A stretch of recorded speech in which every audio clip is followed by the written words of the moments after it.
开，天地间将会迎来一场灾难。炼天古。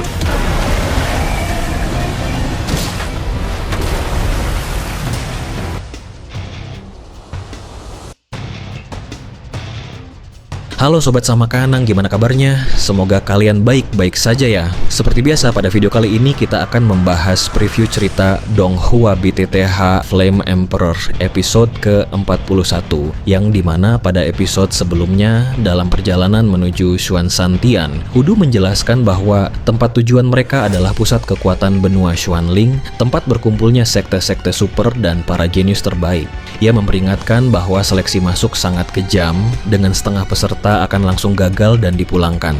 Meski sempat tertekan karena menyadari betapa kecilnya asal-usul mereka dibanding dunia luar, Xiaoyan dan teman-temannya kembali menemukan semangat. Dalam sebuah pertemuan santai di kapal, Xiaoyan menyampaikan pidato yang membakar motivasi semua orang. Mereka pun berjanji untuk bersaing secara sehat dan membuktikan bahwa jenius dari 7 kota besar mampu berdiri di puncak Xuan Santian. Di perjalanan, Wang Zhong memperkenalkan 9 sekte super, termasuk Istana Hutan Belantara Kuno, Aula Api Penyucian, Lembah Pil, serta Solomon yang terkenal misterius dan memiliki reputasi buruk. Raja Naga Emas bahkan memperingatkan Xiaoyan agar menjauhi Solomon, dan peringatan itu diperkuat oleh Yueru yang mengungkap adanya hubungan mencurigakan antara Solomon, Kota Wu, dan keluargamu. Menjelang kedatangan mereka, Xiaoyan fokus memulihkan kekuatan jiwanya, meneliti perkembangan kemampuan spiritual, serta menguji klon fisik dan klon jiwanya. Dengan kekuatan yang terus meningkat dan berbagai misteri yang mulai terungkap, Xiaoyan kini siap menghadapi seleksi besar yang akan menentukan masa depannya di Xuan Santian. Dan itu merupakan inti cerita pada cerita sebelumnya. Kalau begitu, sekarang langsung saja kita masuk ke bagian cerita terbaru.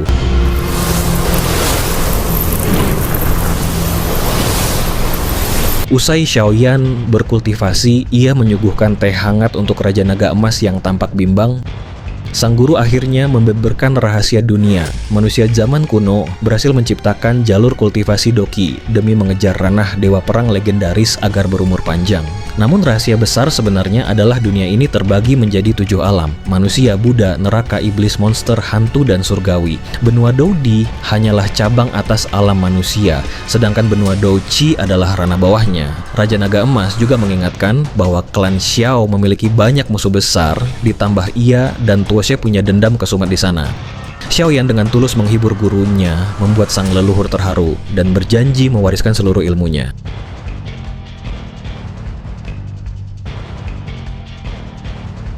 Sementara itu, di sebuah istana megah berlapis emas yang ditopang 7 manik-manik berharga di tempat yang jauh, seorang pria pirang, wakil penguasa wilayah, sedang memeluk wanita cantik saat seorang prajurit berjubah merah datang membawa kabar darurat. Beberapa anggota klan Xiao berhasil kabur dari sangkar abadi. Pria pirang itu mengamuk dan mengerahkan seluruh kekuatan alam manusia untuk memburu mereka.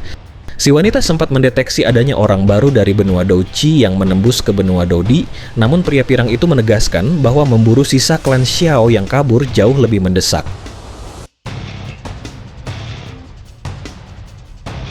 "Jangan khawatir leluhur, aku tidak akan mengecewakanmu," seru Xiaoyan mantap. Tiba-tiba, sebuah jejak di jari wujud jiwa Raja Naga Emas berkedip hebat. Jejak unik ras naga ini mendeteksi posisi rekan-rekannya yang diduga berhasil kabur, namun Xiaoyan tidak menyadarinya. Menyadari kekuatan muridnya masih kurang, Raja Naga Emas menyembunyikan kegembiraannya dan berdalih kekuatannya hanya pulih sedikit. Sang guru lalu mengarahkan Xiaoyan untuk fokus melatih kekuatan mental menjadi master formasi pertempuran, serta bersiap mencari api suci tak bertuan di 3 langit agung. Xiaoyan yang penasaran lalu bertanya tentang sekte super yang cocok diikutinya. Raja Naga Emas menyarankan pavilion pembakaran dupa yang unik karena memprioritaskan kultivasi pikiran. Murid luar belajar sastra garis miring seni, murid dalam belajar Doqi untuk membasmi setan.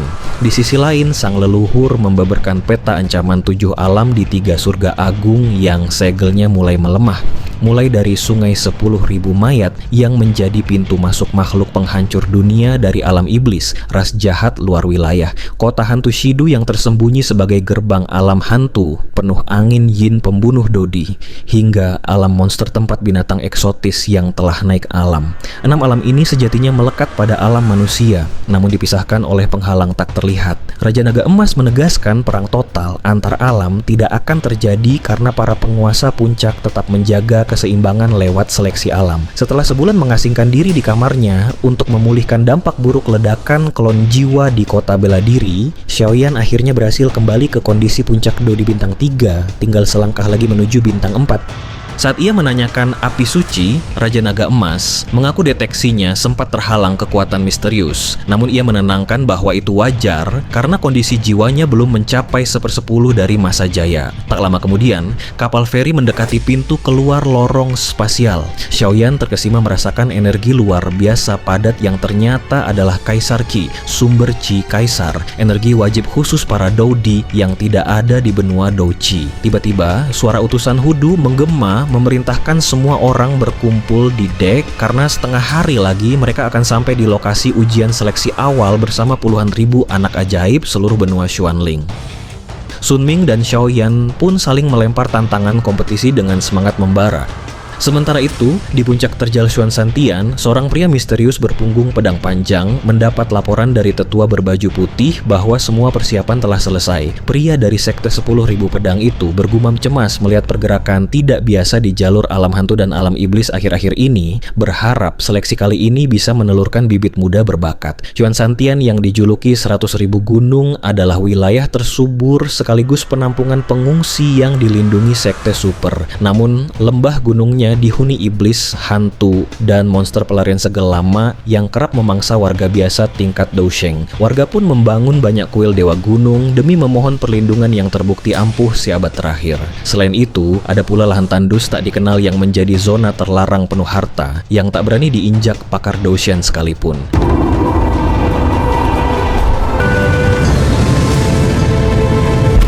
Ketika kapal mendarat di area luar datar, Hudu menciptakan bola-bola Doqi untuk membawa ke-9 peserta turun. Mereka takjub merasakan pekatnya Kaisar Qi serta keindahan pemandangan gunung berselimut kabut putih yang merupakan batasan pelindung anti terbang sekaligus penghalau monster jahat. Xiaoyan mencoba memindai area dengan kekuatan jiwanya dan mendeteksi banyak aura raksasa yang membuat utusan seperti Hudu tampak seperti badut. Hudu lalu meminta mereka bersiap menghadapi tes awal sebelum memasuki babak seleksi beberapa hari lagi. Tepat sebelum mendarat, mata tajam Xiaoyan mendadak menangkap sesosok orang misterius berjubah hijau dengan sulaman tulisan puppet, boneka, yang berdiri tegak-tegak menyambut kedatangan mereka. Selanjutnya, aku akan mengajak kalian menguji bakat kalian, kata Hudu sambil menatap Xiaoyan penuh minat. Begitu mendarat di tanah lapang, semua orang langsung berdiri dan meregangkan badan. 1000 meter di depan mereka membentang sebuah alun-alun luas berlatar bangunan indah yang dijaga ketat oleh tentara terlatih. Sesosok pria berpakaian dengan tulisan puppet, boneka, menyambut mereka dengan hormat. Terima kasih atas kerja kerasmu, Paman Hu, guru senior. Biar aku yang membawa mereka untuk ujian. Namun Hudu menolak halus karena ingin mengawal langsung sekaligus memantau bakat Xiaoyan demi mendapatkan hadiah sekte serta memastikan keselamatan kelompok ini demi persahabatannya dengan Yueru. Hudu lalu memperkenalkan pria itu sebagai Mo Chen dari rumah boneka, seorang pakar awal Do di bintang 4 yang andal mengendalikan boneka. Walau Xiaoyan tahu bisa mengalahkannya dengan mudah, ia tetap waspada karena teknik boneka rumah boneka sempat dipuji oleh Raja Naga Emas. Sambil berjalan menuju alun-alun, Mo Chen bercerita bahwa kelompok Hudu adalah yang terakhir tiba karena letak geografis mereka di tepi benua. Mo Chen lalu membeberkan sebuah rahasia besar. Dari total 36 titik uji pos terdepan mereka, kedatangan 1361 peserta. Namun anehnya, 61 orang diantaranya mendadak hilang misterius tepat setelah turun dari kapal feri menuju alun-alun. Mengingat ruang kosong benua Dodi hanya bisa ditembus oleh pakar bintang 6 ke atas, kasus penculikan di bawah hidung 9 sekte super ini tentu sangat mustahil. Hudu langsung terkejut karena hal ini belum pernah terjadi. Di sisi lain, Raja Naga Emas mendadak berbisik di benak Xiaoyan, kenapa ada sisa aura tersembunyi yang mirip entitas alam hantu di sini? Mendengar itu, mata Xiaoyan terbelalak berpikir. Tepat saat berjalan melintasi bekas tempat Xiaoyan, Yueru mendadak pusing hebat hingga tanda rune di dahinya memancarkan cahaya samar. Tubuhnya mendadak ambruk lemas kelelahan, namun dengan refleks cepat Xiaoyan langsung menangkap dan menyalurkan energi batin yang lembut ke tubuhnya hingga keringat Yueru bercucuran. "Apakah kau baik-baik saja?" tanya Xiaoyan berat. Aku hanya mendadak lemas tanpa alasan, sekarang sudah mendingan, jawab Yueru dengan telinga memerah karena menyadari tangan Xiaoyan sedang menopang bahu dan perut bagian bawahnya. Xiaoyan pun memapahnya berjalan. Melihat kilatan rune itu, Raja Naga Emas membatin, oh ternyata otomatis melindungi tuannya. Gadis ini memiliki kekuatan warisan luar biasa yang tampaknya adalah musuh bebuyutan alam hantu. 试炼自然见分晓。既然人已到齐， Hudu yang panik langsung membentak Mochen. Apakah kau sudah melaporkannya ke atasan? Mochen yang ketakutan mengaku bahwa penanggung jawab di sana sengaja menekan kasus ini. Siapa penanggung jawabnya? Bawa aku menemuinya sekarang, raung Hudu emosi. Mochen gemetar menjawab bahwa orang itu adalah Fu Ye, kakak senior Hudu sendiri. Tanpa membuang waktu, Hudu memerintahkan seluruh rombongan ikut bergegas menuju ruangan mewah di belakang alun-alun untuk mengusut tuntas masalah tersebut. Keluar sini Pak Tua, teriak Hudu lantang. Bahkan sebelum sampai di depan pintu pun terbuka, menampilkan seorang pria paruh baya berwajah lusuh bernama Shen Yue yang langsung mengejek ketidakhadiran rombongan Hudu yang paling terakhir tiba. Shen Yue yang merupakan utusan penerimaan dari wilayah lain sengaja menghalangi jalan karena menyimpan dendam masa lalu akibat pernah dipermalukan oleh Hudu. Lagi pula, kekuatannya yang berada di tingkat Dou di bintang 5 menengah berada satu tingkat di bawah Hudu yang sudah mencapai bintang 5 puncak. Minggir, bentak Hudu acuh tak acuh. Sambil melempar senyum sinis, Shen Yue menatap 9 orang di belakang Hudu lalu menggelengkan kepala. Berdasarkan pengamatannya, peserta terkuat di kelompok itu hanya berada di tingkat Dou di bintang 3 puncak, sehingga mustahil bisa melahirkan talenta tingkat 3. Orang yang bertanggung jawab sedang sibuk, dia tidak bisa menemuimu, ketus Shen Yue. Namun begitu Hudu malas berdebat dan mulai memancarkan Dou Qi puncaknya yang mengerikan, Shen Yue seketika ketakutan. Dengan wajah kecut, ia langsung menyingkir dari ambang pintu setelah melontarkan beberapa kata kasar. Tiba-tiba, ruang di pintu masuk bergetar hebat. Sesosok pria paruh baya berjubah panjang mendadak muncul begitu saja dari robekan ruang sambil tertawa lepas menyapa Hudu. Xiaoyan langsung terkesiap dalam hati. Merobek ruang, seorang ahli Dou di bintang 6 sejati. Di benua Dodi, kemampuan memanipulasi ruang tanpa senjata ilahi hanya bisa dilakukan oleh pakar bintang 6 ke atas. Mochen pun bergegas memperkenalkan pria gagah itu sebagai manajer umum mereka yang bernama Wu Jiang, bukan Fu Ye seperti dugaan awal. Sambil meredakan dokinya, Hudu menjelaskan bahwa perjalanannya lama karena ia menyempatkan diri mampir menemui sahabat lama mereka, Yue Yu, di Qingcheng. Hudu lalu mengenalkan putri Yue Yu, yaitu Yueru, kepada Wu Jiang. Junior memberi salam kepada paman Wu, sapa Yueru cerdik. Wu Jiang terkekeh senang mengenali aura familiar tersebut, lalu menanyakan kabar luka Yue Yu akibat serangan binatang buas dulu. Hudu tersenyum membeberkan bahwa luka Yue Yu sudah sembuh total dan kekuatannya kini telah kembali ke tingkat Dou di bintang 5 akhir.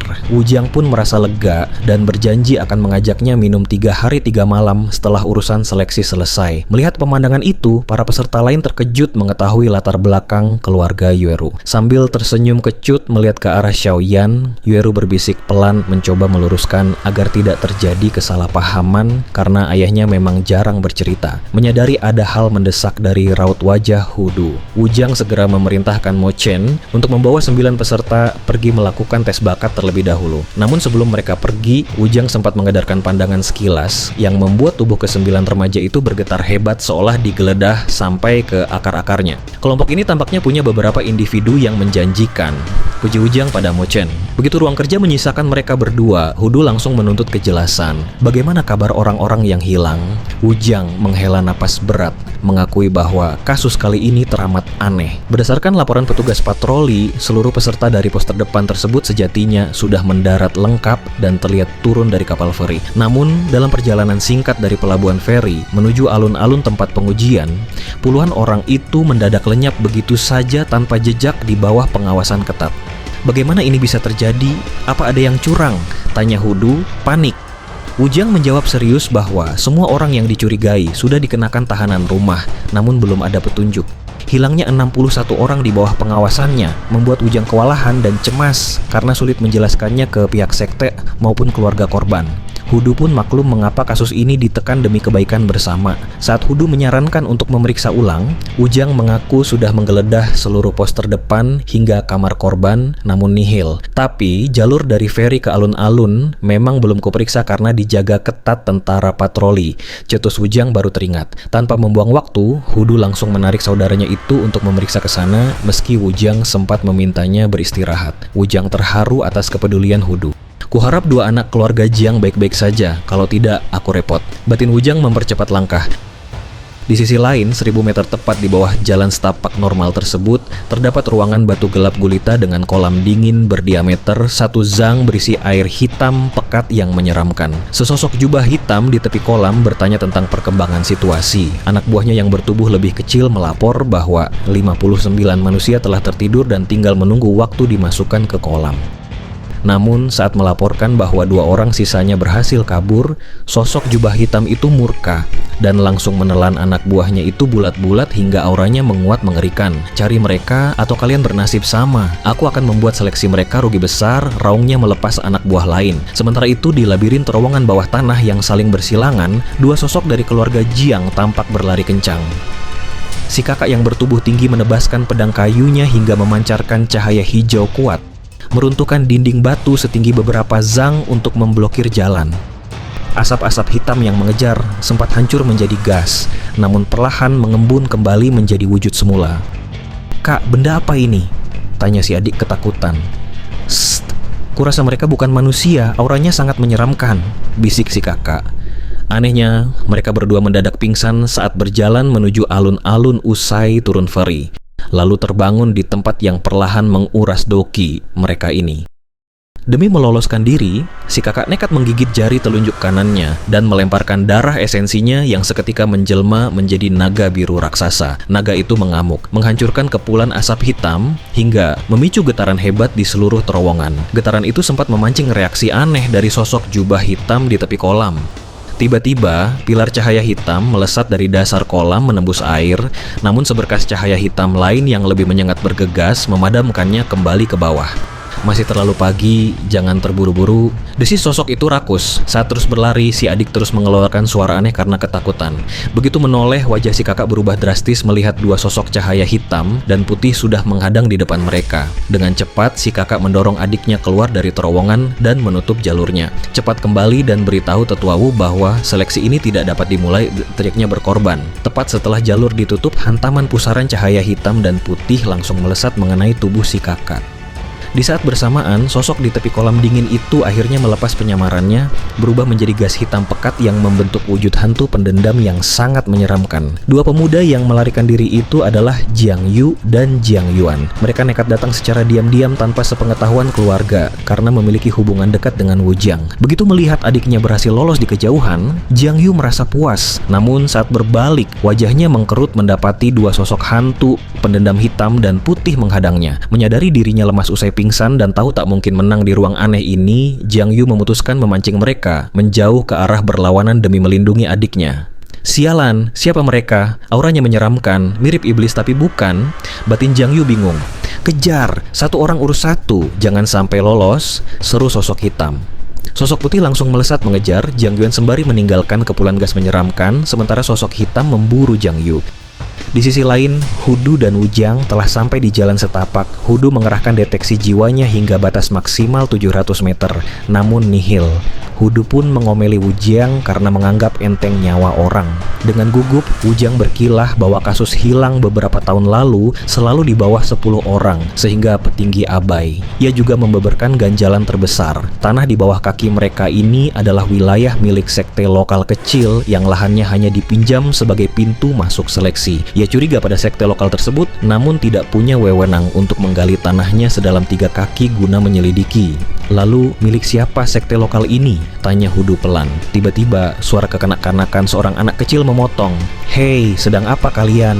Wujang langsung menepuk bahu Hudu dan berbohong mereka hanya jalan-jalan sebelum akhirnya pergi.